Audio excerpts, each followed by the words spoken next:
وہ اپنے تخت پر بیٹھا مسکرا رہا تھا۔ اسے یقین تھا کہ پوری دنیا اس کے قدموں میں ہے۔ وہ خود کو خدا کہتا تھا اور لوگ ڈرتے ہوئے مان بھی لیتے تھے۔ لیکن اسے کیا معلوم تھا کہ ایک بچہ جسے وہ مارنا چاہتا تھا اسی کے محل میں پل کر ایک دن اس کی سلطنت کو چیلنج کر۔ ایک نام تھا فرعون۔ اس کے محلات سونے سے جگمگاتے تھے۔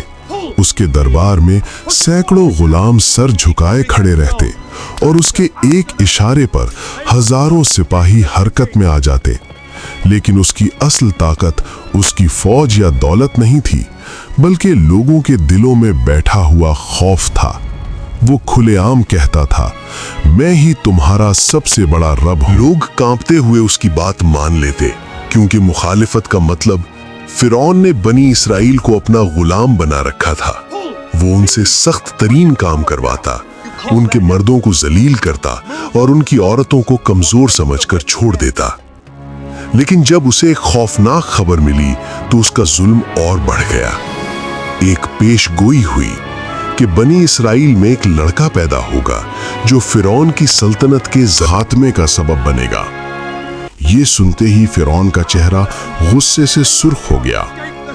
ہر اس لڑکے کو مار دو جو پیدا ہو، اس نے حکم دیا۔ اور یوں مصر کی گلیاں معصوم بچوں کے خون سے رنگین ہونے لگیں۔ اسی ظلم کے دور میں ایک گھر میں ایک بچہ پیدا ہوا، موسیٰ علیہ السلام۔ ان کی ماں کے دل میں خوف تھا، لیکن اللہ نے ان کے دل میں حوصلہ ڈالا۔ وحی کے ذریعے انہیں کہا گیا، اس بچے کو دریا میں ڈال دو، ہم اسے تمہارے پاس واپس لوٹائیں گے۔ یہ ایک ماں کے لیے سب سے بڑا امتحان تھا، لیکن ایمان نے خوف کو شکست دی۔ انہوں نے ایک ٹوکری میں اپنے بچے کو رکھا اور دریا کے حوالے کر دیا۔ دریا کی لہریں اس ٹوکری کو بہاتے ہوئے سیدھا فرعون کے محل تک لے گئیں۔ جب محل کی عورتوں نے بچے کو دیکھا تو حیران رہ گئیں۔ فرعون کی بیوی آسیہ نے کہا، اسے قتل نہ کرو، شاید یہ ہمارے لیے فائدہ مند ہو۔ اور یوں وہ بچہ جسے مارنے کے لیے حکم دیا گیا تھا اسی کے دشمن کے گھر میں پرورش پانے لگا۔ موسیٰ علیہ السلام جوان ہوئے تو انہوں نے ظلم کو اپنی آنکھوں سے دیکھا۔ ایک دن انہوں نے دیکھا کہ ایک مصری شخص ایک بنی اسرائیلی پر ظلم کر رہا ہے۔ موسیٰ علیہ السلام نے اسے روکنے کی کوشش کی، لیکن بات ہاتھا پائی تک پہنچ گئی اور وہ شخص مر گیا۔ یہ واقعہ موسیٰ علیہ السلام کے لیے ایک موڑ تھا۔ انہوں نے فوراً مصر چھوڑ دیا کیونکہ اب ان کی جان خطرے میں تھی۔ موسیٰ علیہ السلام مدین پہنچے، جہاں انہوں نے سادہ زندگی گزاری۔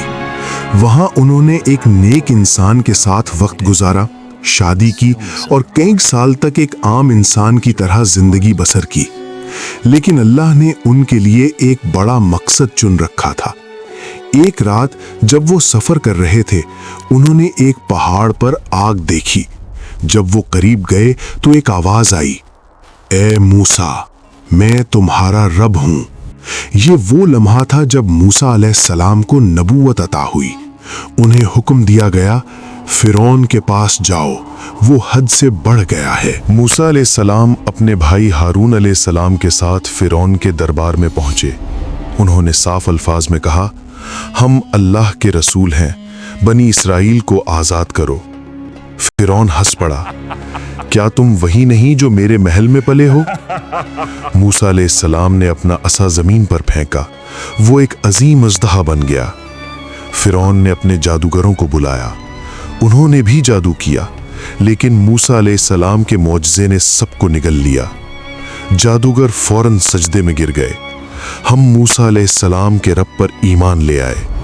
فرعون کا غرور ٹوٹنے کے بجائے اور بڑھ گیا۔ اس نے جادوگروں کو دھمکایا، سزا دی اور موسیٰ علیہ السلام کو جھٹلایا۔